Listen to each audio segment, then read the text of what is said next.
मैं खुद अपनी बात करूं, छोटे छोटे बच्चे चींटियों को मारते रहते हैं बचपन में। छोटा बच्चा देखेगा चींटी जा रही, हाथ रख देगा, उसको मजा आता है छोटे बच्चे को। बोलो हाँ, आप भी छोटे थे ना, तो छोटे छोटे जो कीड़े पतंगे घूमते थे ना, उनको पकड़ के आप लोग मारते रहते थे। बोलो हाँ कि ना।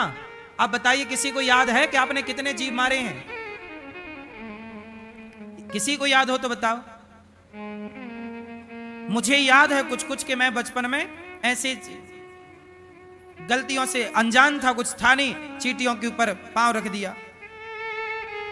तो ये सब पाप तो था, लेकिन जब समझ आती है तब तक वो पाप हो चुके होते हैं। जब तक समझ आती है तब तक हम लोग बहुत सारे पाप कर चुके होते हैं, जाने और अनजाने में। कितने जीव हैं। मैं बचपन में छोटा था तो बंदूक लेके, मेला में नहीं मिलती बंदूक, तो गर्मियों में ना मक्खी बैठी रहा करती थी, तो मैं दूर से मक्खियों पर निशाना लगाया करता था बंदूक से। तो निशाना जाके सही लगे तो मक्खी मर जाए, और तब बड़ा मजा आता रहा, निशाना सही लगा जाए। लेकिन बाद में पता चला यार बेफजूल पाप था ये। बोलो हाँ, तो ये पाप तो थे ना। आप में से भी शायद बहुत लोग ऐसे हों जो बचपन में ऐसे पाप किए हो, क्योंकि नॉलेज तो होता नहीं है, ज्ञान होता नहीं। अब वो पाप हैं, अब देखो हम लोग वो पाप भूल गए। अब मैंने कितनी मक्खी मारी होंगी ये मुझे भी नहीं पता, मैंने कितने इस तरह की जीव हत्या की होगी मुझे ही नहीं पता। लेकिन वो भले ना पता हो, पर वो पाप है तो साथ में, वो जब मौका मिलेगा घुस जाएगा। और फिर मुझे लगेगा कि हमने तो कोई पाप किया नहीं, फिर हमें ये क्यों मिल रहा है। नहीं, कई बार आप लोग भूल जाते, भुलक्कड़ है ना हम लोग क्या हैं? भुलक्कड़ है, भूल जाते हैं। किया हमने, आपका दिल दुखाया और भूल गए।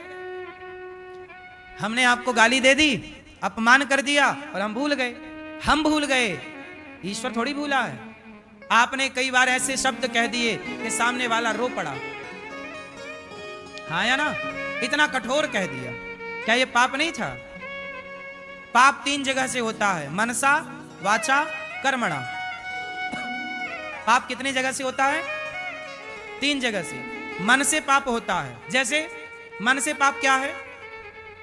जैसे आपने किसी पुरुष को देखा और देख के ही आपका मन उसकी तरफ चला गया, वाह कितना सुंदर है, ये मुझे मिल जाता, तो ये आपने उसे छुआ नहीं पर मन तो चला गया, ये भी एक पाप है, ये मनसा पाप हो गया।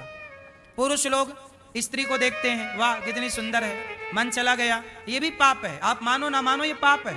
आपने छुआ नहीं, आपने कुछ किया नहीं, आपने बोला भी नहीं कुछ, लेकिन आपका मन तो चला गया ना। पराई औरत में मन जाना पाप है, पराई पुरुष में मन जाना पाप है। अब गया मन, अब मन को कौन रोके? मन तो मन है, पर गया ना, वो पाप है, मनसा पाप। कौन सा पाप है वो? मनसा। दूसरा पाप होता है मनसा वाचा। वाचा मतलब वाणी से पाप। आपने बोल दिया, किसी को गलत बोल दिया, ये बूढ़े बैठे हैं, हमने बूढ़े का अपमान कर दिया, इन्हें जलील कर दिया, तो ये तो बेचारे चले जाएंगे, लेकिन इनका दिल दुख जाएगा। और जब दिल दुखेगा तो वो पाप किसे लगेगा? कि मैंने अपमान किया ना आपका, मैंने आपको जलील कर दिया, तो वो अपमान का वाचा पाप हो गया। मैंने वाणी से पाप कर दिया, आपका दिल कहां से दुखा दिया? इसलिए मन से जो आप सोचते हैं वो भी पाप है। बोलो हाँ। अच्छा एक बात बताओ मेरी माँ, आप जितनी पत्नियां बैठी हैं बताओ, पराये पुरुष के बारे में सोचना भी एक पतिव्रता नारी के लिए पाप है या नहीं? बोलो बोलो, हाँ या ना? हमारे देश में पराये पुरुष के बारे में पतिव्रता नारी के सोचने में भी पाप लगता है, और आजकल लोग लिविन को भी गलत मानने को तैयार नहीं है। देख लीजिए जरा, लोग कहते हैं मेरी मर्जी, मैं किसी के संग रहूं, पराई औरत के संग रहें, पराये पुरुष के संग रहें। सोचिए, हमारे यहां सोचना भी पाप है, तो छूना कितना बड़ा पाप होगा, और पराये पुरुष और पराई स्त्री के संग लिविन में रहना कितना बड़ा। लेकिन इसे आजकल कोई कानून कहता है, कानून इसकी इजाजत देता है। कानून अलग है, धर्म अलग है। धर्म इजाजत नहीं देता पराई नारी को देखने का, पर कानून इजाजत देता है। इसलिए देश कानून से चलता है, परंतु हमारा जीवन धर्म से चलना चाहिए। हमारा जीवन किससे चलना चाहिए? धर्म से। कौन बड़ा है? धर्म बड़ा है। पराई नारी को सूप न खा आई थी, क्या राम ने देखा? बोलो, क्या राम ने उसको देखा? बोलो, नहीं देखा।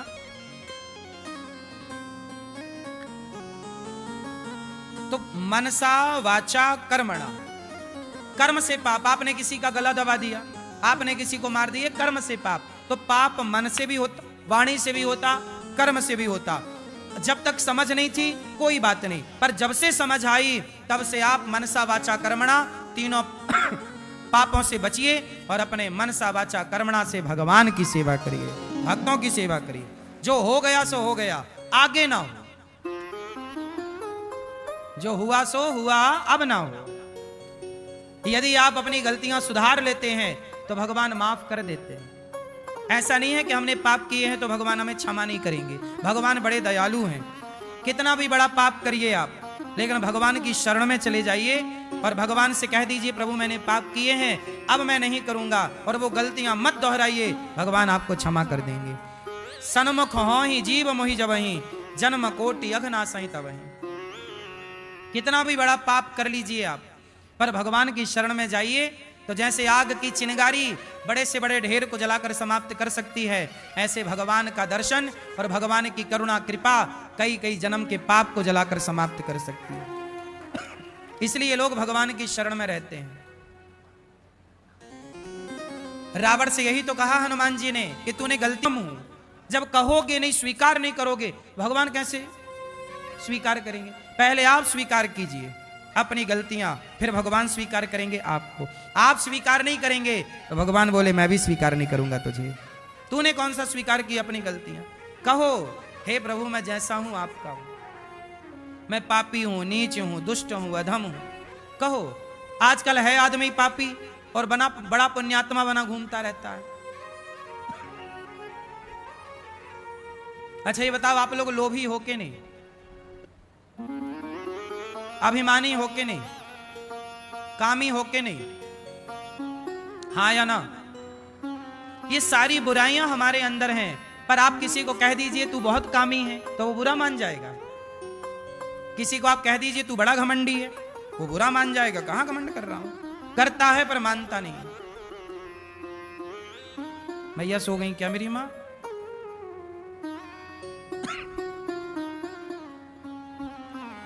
तो महाभारत किसकी गलती से हुआ? धृतराष्ट्र की गलती। क्या राजा थे, न्याय नहीं किया। दूसरी गलती दुर्योधन की। दुर्योधन की क्या गलती है? जरूरत से ज्यादा लोभी नहीं होना चाहिए। लोभ इतना करो जितने की जरूरत है। अच्छा, लोभ अच्छी चीज है कि बुरी चीज है? बोलो, क्या है मैया? लोभ अच्छा है कि बुरा?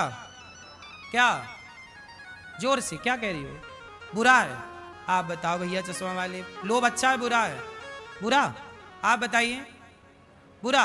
आप बताओ, लोभ अच्छा है बुरा है? बुरा। पीछे वाले भैया, लोभ अच्छा है कि बुरा है? बुरा। लाल मैया, बुरा। आप बताओ, लोभ अच्छा है कि बुरा है?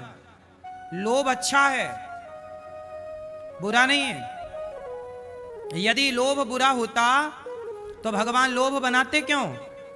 लोभ करना अच्छा है, पर किसका लोभ करें? सत्संग का लोभ करिए, नाम जप का लोभ करिए, कथा का लोभ करिए, दान पुण्य करने का लोभ करिए।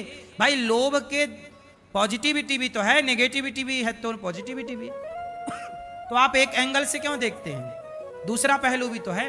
लोभ बुरा नहीं है, यदि उसका यूज सही किया जाए तो लोभ अच्छा है। मुझे लोभ है, मुझे लोभ है, मुझे लोभ है कि मैं एक ऐसा स्कूल बनाऊं जहां कक्षा 1 से 12वीं तक बच्चों को मैं निःशुल्क पढ़ाऊं, सीबीएसई बोर्ड की शिक्षा दूं और शिक्षा के साथ संस्कार दूं। मुझे लोभ है कि मैं बच्चों को पढ़ा लिखा के इस देश के संस्कार उन तक पहुंचाऊं। ये लोभ सही है कि गलत है? आपको अपने बच्चों को पढ़ाने का लोभ है, मुझे भी लोभ है कि मैं 5-7 हजार बच्चों को हर साल तैयार करूं, शिक्षा भी दूं और संस्कार भी दूं, सीबीएसई बोर्ड का स्कूल बनाऊं। मैं बनाने जा रहा हूं, आपका आशीर्वाद रहा तो मैं सोच सकता हूं, बाकी आगे हरी इच्छा। तो मुझे लोभ है कि मैं ये काम करूं। बताओ ये लोभ सही है कि गलत है? लोभ सही है यदि यूज। अब लोभ गलत कब हो जाता है? जब आदमी पैसा आए आए और रखता जाए तिजोरी में, कोई 1 रुपए खर्च ना करे, बस मेरा ही मेरा भला हो, किसी का भला हो ना, ऐसा लोभ नहीं। हे भगवान, सुदामा जी की पत्नी के पास जब विश्वकर्मा जी गए कि मैं आपके घर को सोने का बनाऊंगा क्योंकि आपके पति द्वारिकाधीश के पास गए हैं, तो सुशीला बोली कि मेरा घर बाद में बनाना, मेरे पति को जो लोग भिक्षा देते थे पहले उनका घर तैयार करो। जो सबका भला सोचे उसका लोभ करना सही है कि नहीं? आप भी लोभ करिए और ज्यादा पैसा कमाइए और ज्यादा पैसा कमा के उसको समाज की सेवा में लगाइए। अब ये हमारे अमित भैया हैं, ये भी पैसा कमाते हैं, इनको भी लोभ है, पर ये इनका लोभ क्या है कि अपने माँ को भागवत सुनवाऊं, अपने माँ को तीर्थ करवाऊं। पैसा होगा तो ये सब करा पाएंगे, पैसा नहीं होगा तो क्या करेंगे? आज इन्होंने वृद्ध माताओं की सेवा की, दान किया, तो दान करने के लिए भी तो पैसा हो, और पैसा कहां से आएगा? भाई मेहनत करके कमाओ, उसका लोभ होना चाहिए थोड़ा। जो है उचित लोभ सही है, अनुचित लोभ गलत है। बात समझ में आई? मुझे आपको आपकी पत्नी का लोभ तो होना चाहिए, पराई औरत का लोभ ना होना चाहिए।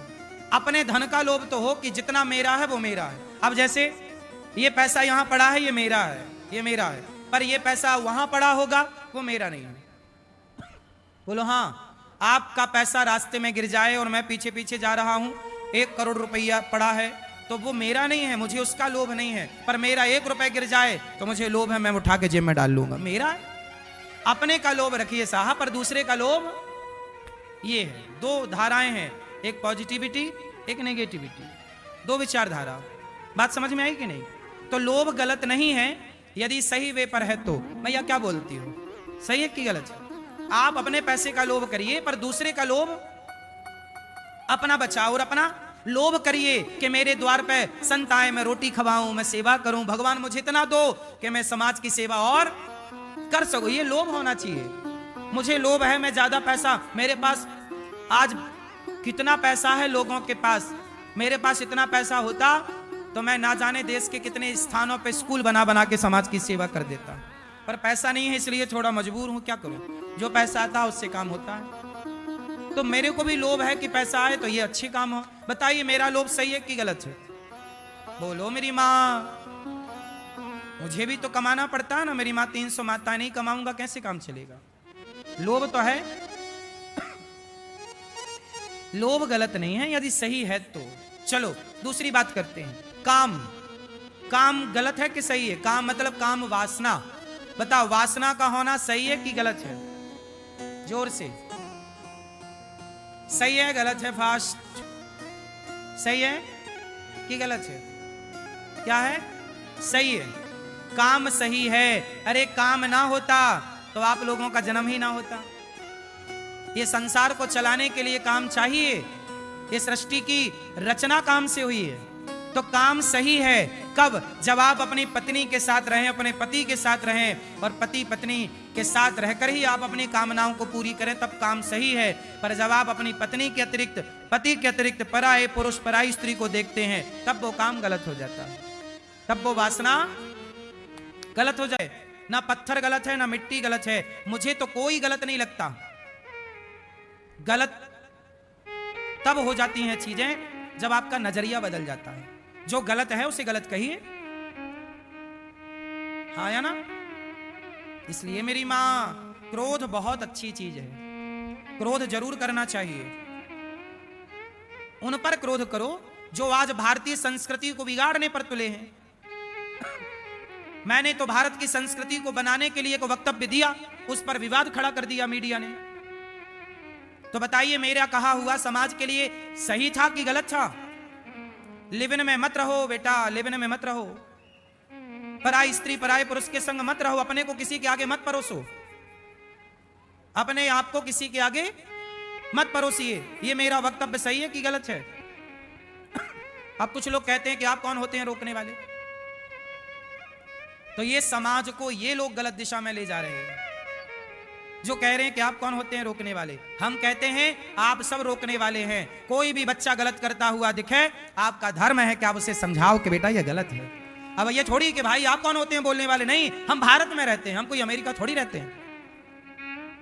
हमारे भारत में तो हमारे गांव में कोई बूढ़ा व्यक्ति आ जाता था ना, तो मोहल्ले के बच्चे बैठे रहते थे, लड़का लड़का हम लोग बैठे रहते थे, और गांव का कोई बुजुर्ग आ जाता तो हम लोग खड़े हो जाते थे उस बुजुर्ग के सम्मान में, जबकि वो कोई लगता नहीं था रिश्ते में। कोई लड़का बीड़ी पी रहा था और बूढ़ा आ गया, तुरंत बीड़ी छिपा लेता था। बोलो हाँ, ये दौर किस किस ने देखा है? देखा है ना कि गांव का कोई भी बुजुर्ग हो, उसके सामने गांव का कोई भी लड़का बीड़ी नहीं पीता था। बोलो हाँ, सही है ना? क्योंकि उस बुजुर्ग के प्रति, उस बड़े के प्रति सम्मान था, इज्जत थी। हम इस भारत में रहते हैं जहां बुजुर्गों का सम्मान होता है। ये थोड़ी कि नहीं जी कोई कुछ कर रहा हो, आपको क्या? आज के लड़के तो सिगरेट पी पी के बूढ़ों के मुंह पे धुएं का गुब्बारा फेंक रहे हैं। क्या ये धर्म है? बोलो, ये अमर्यादित है। आप बुजुर्ग हैं तो भले आप मेरे रिश्तेदार नहीं हैं, लेकिन आपका सम्मान करना मेरा धर्म है। यही भारतीय संस्कृति है, यही हमारे संस्कार हैं। और आजकल कुछ मीडिया कहती है कि आप कौन होते हो बोलने वाले। भाई साहब, हम बचपन से यही संस्कार पाए हैं कि गलत को रोकेंगे, कोई भीष्म पितामह की तरह चुप बैठे रहें। होने दो समाज में गलत फिर। इसलिए बोलना चाहिए, आपको भी बोलना चाहिए, हमें भी बोलना चाहिए। हम सब मिलकर बोलेंगे तब ये कचरा साफ होगा। भैया सही है कि नहीं? आप लोग बताओ, बोलना सही है कि गलत है? ये लोग कहते हैं कि कोई माई लाइफ माई चॉइस, आप कौन होते हैं? हम क्या उत्तर दें बताओ फिर?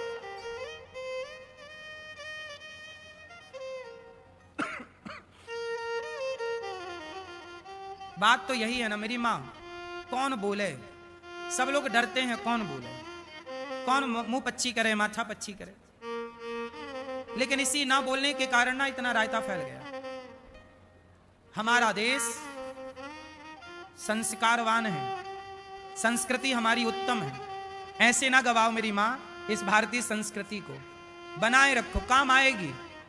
ये संस्कार ही काम आएंगे। मैंने बचपन में ये संस्कार ना पाया होता ना, तो आज मैं बेसहारा माओं के पांव क्यों दबाता?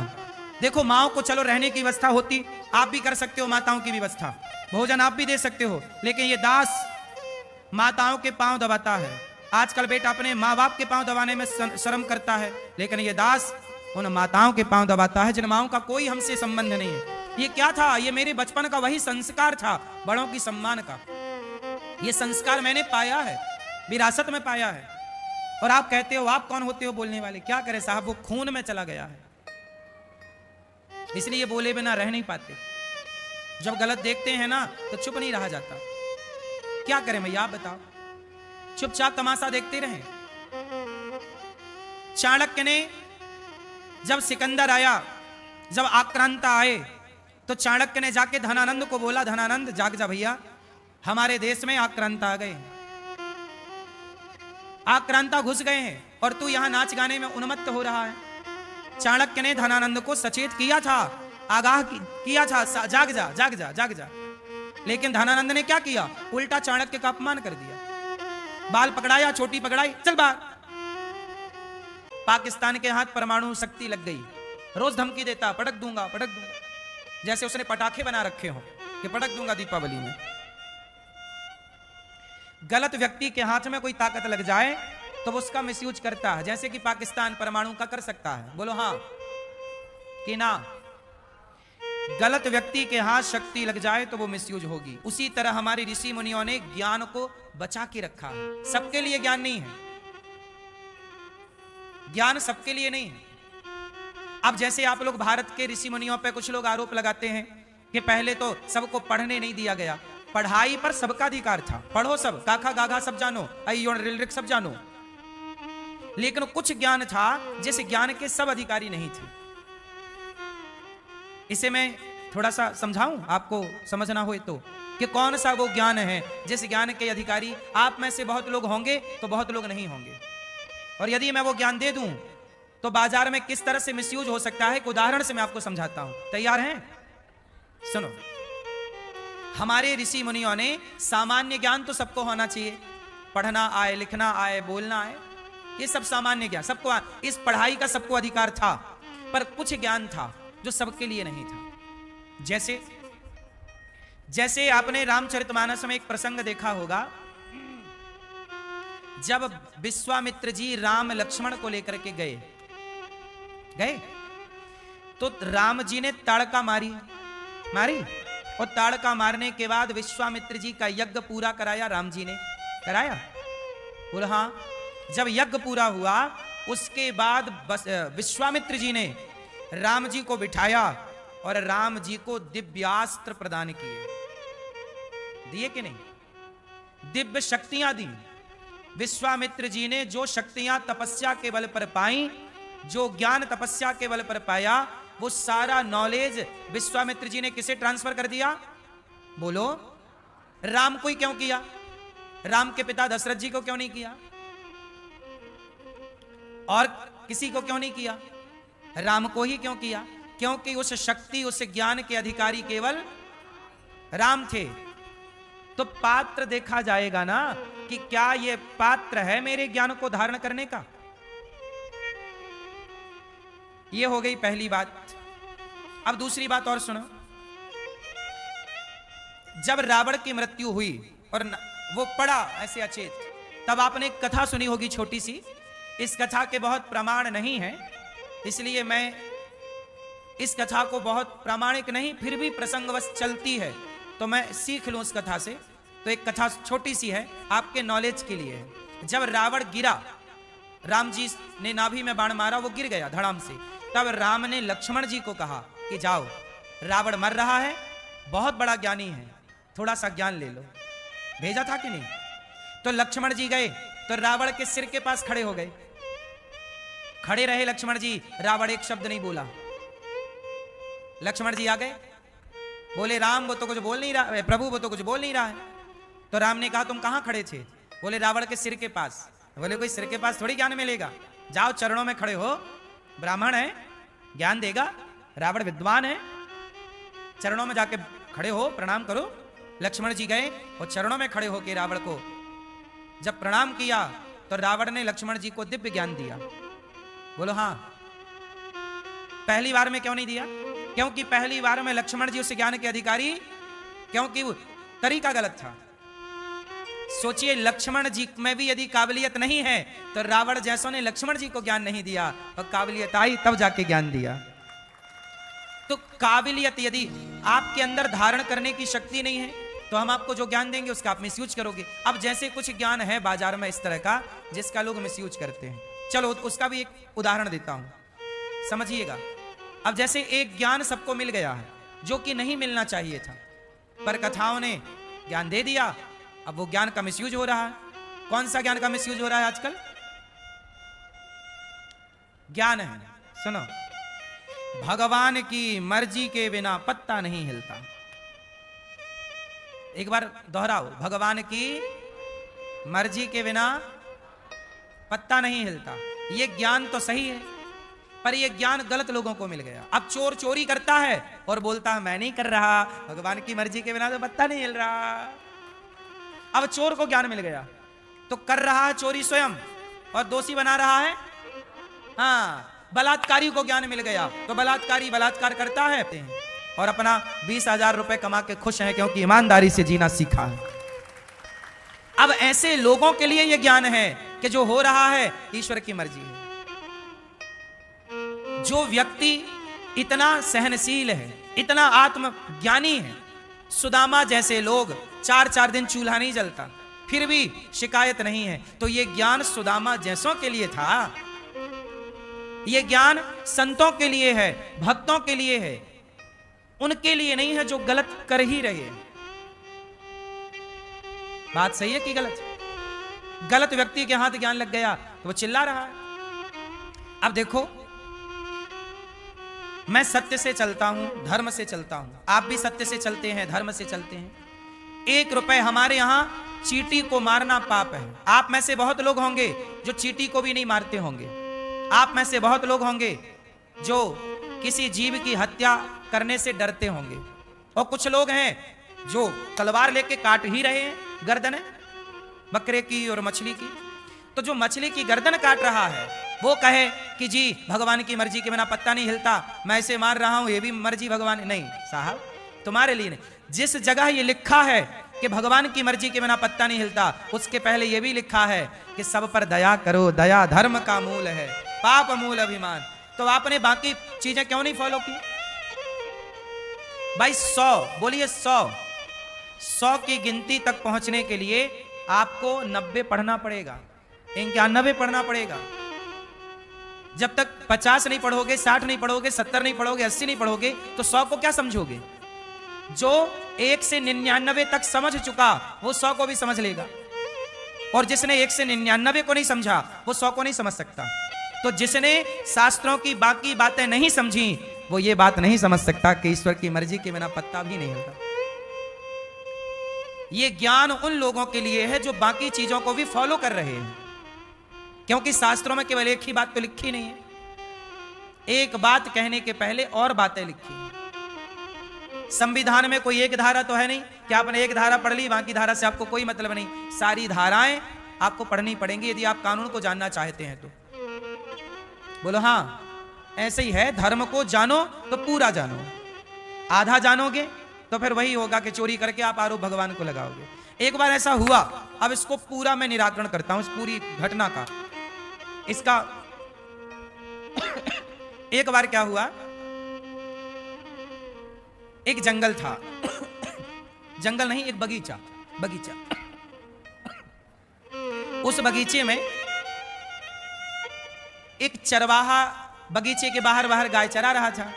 तो बगीचे में ना बाड़ी थी, वो गांव में नहीं होता बबूल का कांटा, कांटों की बाड़ी लगाते हैं गांव के किसान, और कांटे यदि पुराने हो गए ना तो गैया, जरा मौका मिला तो गैया घुस जाती है, बाड़ी तोड़ के गैया फसल में घुस जाती है। ये गाय का स्वभाव है। तो एक बगीचा था, उस बगीचे में एक बगीचे की तकनवारी करने के लिए कोई व्यक्ति था, बगीचे का मालिक, वो उसका बगीचा था, वो रक्षा करता था कोई घुसे ना। तो एक ग्वाला था, वो बाहर गैया चरा रहा था, उसकी एक गैया घुस गई। और जब गैया घुसी तो बगीचे का मालिक दौड़ा कि गैया मेरे बगीचे में आई, फसल बिगाड़ रही है। उसने एक डंडा मारा जोर का गैया को, वो बेचारी गैया के सिर पे लगा, और सिर पे लगा तो गैया मर गई। जब गैया मरी तो उस आदमी के पास आई गौ हत्या। कौन आया? पूरा ध्यान से सुनना, यदि ये कहानी सुन ली तो आपको सब आगे का चीजें क्लियर हो जाएंगी, और नहीं सुनी तो कंफ्यूजन फिर भी रहेगी। ये कहानी नहीं है, मैं आपको कुछ समझाने के लिए कहानी सुना रहा। एक बगीचे का मालिक था, उसके बगीचे में किसी की गैया घुस गई, उसने जोर से मारा, गैया मर गई। और जब गैया मरी तो गौ हत्या आई, गौ हत्या का पाप आया। वो पाप बोला, गौ हत्या बोली कि भैया तुमने मुझे मार दिया, अब मैं तेरे ऊपर चढ़ूंगी, गौ हत्या लगेगी ना। तो गौ हत्या, अब वो आदमी था चतुर, बोले गौ हत्या तुम मुझे मत लगो। क्यों ना लगो? क्योंकि मैंने तुम्हें नहीं मारा। किसने मारा? बोले मेरे पांव चलते ना तो मैं तुम तक पहुंचता कैसे, और पहुंच भी गया। और ये हाथ ने डंडे को यदि ना भांजा होता, हाथ ने डंडे को ना बरसाया होता तो तुम कैसे मरती। और हाथ में इंद्र का वास होता, हमारे शरीर के हर अंग में एक एक देवताओं का वास होता है, तो हाथों में इंद्र का वास है। तो ये हाथ यदि ना ऐसे चलते तो तुम कभी ना मरती। इसका मतलब हत्यारा मैं नहीं हूं, हत्यारा कौन? इंद्र है, क्योंकि हाथों में कौन बैठा है? इंद्र। अब हत्या चली इंद्र के पास, अब इंद्र के पास गई हत्या, गौ हत्या। इंद्र बोला आप कौन? बोले मैं हत्या हूं, आपने मुझे मारा। इंद्र बोले मैंने कहां मारा, मैं तो स्वर्ग बैठा हूं। वो बोले तुम मृत्यु लोक से आई हो। इंद्र समझ गए कि संसारिक आदमी बड़ा चतुर है। अब इंद्र दौड़े गए भगवान के पास कि प्रभु मैं तो फ्री में पिस रहा हूं, मैंने हत्या की नहीं, और ये हत्या मेरे पास आई कि मैं तेरे माथे बैठूंगी। तो भगवान बोले हत्या से, उस हत्या रूपी पाप से, गौ हत्या से, रुको जरा मैं अभी निराकरण करता हूं। तो भगवान गए ग्वाले का रूप बना के। अब ग्वाले का रूप बना के गए, फिर भगवान गैया चराने लग गए। अब भगवान गए उसी बगीचे के पास, वो गैया चराने लग गए, और भगवान की ये गैया फिर घुस गई। तो वो आदमी फिर दौड़ा आया, उसको लगा कि हम पहली हत्या से बच गए, इसको भी बहाना करेंगे। तो अब की बार उसने फिर क्यों करता है? झूठ बोलना गलत। आप में से कितने लोगों को पता है कि झूठ बोलना पाप है, नदी किनारे सांप है? किस किस को पता है झूठ बोलना पाप है? जिसको पता है हाथ उठाओ। झूठ बोलना क्या है? जोर से झूठ बोलना जब तुम्हें पता है कि झूठ बोलना पाप है, फिर क्यों झूठ बोला? वो बोले है वो, तो फिर उसका फल भोगने को तैयार रहिएगा। फिर ईश्वर का ये न्याय है, तुम्हें पता है ना सही क्या है गलत क्या है, फिर क्यों गलत करते हो? और फिर नाम किसका लगा रहे हो? भगवान का, कि भगवान की मर्जी के बिना पत्ता नहीं हिलता। वाह! अरे भगवान की मर्जी तो तब समझनी चाहिए जब पूर्ण रूप से आप समर्पण भगवान में कर दें, और जो भक्त समर्पित कर देगा वो गलत करेगा ही नहीं। वो तो हर हाल में ये समझेगा मैं दुखी हूं, 4 दिन से मेरे चूल्हा नहीं जला सुदामा जी के, तो सुदामा जी बोले ईश्वर की मर्जी है। और सुदामा जी राजा बन गए, बाद में भगवान ने सब दे दिया, तो सुदामा जी बोले ईश्वर की मर्जी। वो गरीब थे तो भी ईश्वर की मर्जी समझते थे, वो धनवान हो गए, अपमान हो रहा था तो भी वो ईश्वर की मर्जी समझ रहे थे। और सम्मान मिल रहा है, ईश्वर सम्मान मिल रहा है तो वो सुख प्रसन्न नहीं है, अपमान मिल रहा है दुख नहीं, क्योंकि वो समझ गए कि ये सम्मान, ये अपमान, ये हानि, ये लाभ, ये सब परमात्मा की खेती है, ये सब ईश्वर का है, मेरा कुछ नहीं। अच्छा एक बात बताओ, जीवन किसका है? आपको जीवन किसने दिया? बोलो। और मृत्यु कौन देगा? तो जब जीवन लिया तो आप बहुत अच्छा सुखी हुए, और जब मृत्यु आएगी तो आप रोते क्यों हो? जब जीवन लिया तो मृत्यु भी लो ना साहब, फिर मृत्यु आती है तो आप रोते हो, हे भगवान ये काहे मर गए, ऐसा क्यों हो गया? अरे जीवन दिया था तब तो बहुत प्रसन्न थे। यदि जीवन उन्होंने दिया तो मृत्यु कोई मैंने नहीं दी, किसने दी? बोलो। जीवन उनके द्वारा है तो मृत्यु उनके द्वारा, दोनों में ईश्वर की कृपा को मानने वाला व्यक्ति ही भक्त है। जीवन है तो खुश रहो और मृत्यु है तो भी खुश रहो, क्या करोगे? रो के भी क्या पाओगे? जो हर परिस्थिति में ईश्वर की कृपा का अनुभव करे वही ज्ञानी है, वही भक्त है, यही लक्षण है भक्त के। हाँ या ना? अब कोई मर जाए तो आप रोते हो, हे भगवान ऐसा हो गया, ऐसा हो गया, क्यों? आपको पता नहीं था कि एक दिन मरेगा? आप सबको ये पता होना चाहिए कि हम सब लोग एक दिन मर जाएंगे, पता होना चाहिए। कर लो पता नहीं है तो फिर क्यों इतना प्यार, क्यों इतना अटैचमेंट? और यही अटैचमेंट आपको दुख देता है, और आप कहते हो भगवान दुख दे रहे हैं। संसार से इतना अटैचमेंट मत रखो, इतना लगाव ना रखो, क्योंकि ये दुनिया आज है कल नहीं होगी। यही खेल समझना कठिन है साहब, और जो ये खेल समझ लेता ना भगवान का, वो हर परिस्थिति में प्रसन्न होता है। राम राजा